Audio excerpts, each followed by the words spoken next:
हिवाळी अधिवेशनादरम्यान आमदार विक्रांत पाटील यांनी प्रामाणिक कामातूनच न्याय मिळतो असा ठाम विश्वास व्यक्त केला।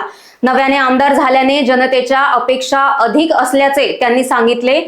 सिडको वासियांच्या प्रश्नांवर सातत्याने पाठपुरावा करत संबंधित बैठकींचा अभ्यास करून त्रुटी निदर्शनास आणल्या। सिडकोच्या बैठकीतच चुका स्पष्ट केल्याने अधिकारीही निरुत्तर राहिल्याचे त्यांनी नमूद केले। प्रामाणिकपणाने केलेल्या प्रयत्नांना नक्कीच यश मिळते असा संदेश त्यांनी यावेळी दिला।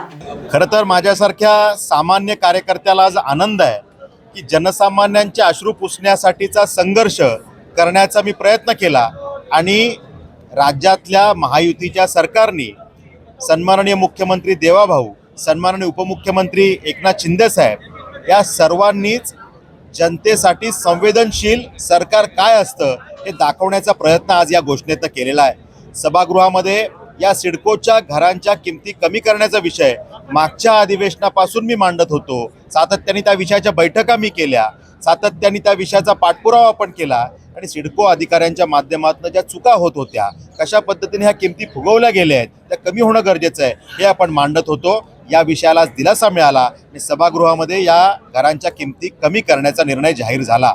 मला या निमित्तानं या सगळ्या नागरिकांचं अभिनंदन करायचं आहे, कारण थेट 1.5-2 लाख नागरिकांच्या आयुष्यावर थेट परिणाम करणारा हा निर्णय आहे। 67,000 घरांचा हा प्रश्न, एका घरात 3-4 जरी व्यक्ती पकडल्या तरी 1.5-2 लाख लोकांवरती या निर्णयाचा परिणाम होणार आहे आणि 10% या किमती कमी करण्याचा निर्णय जाहीर केला आहे।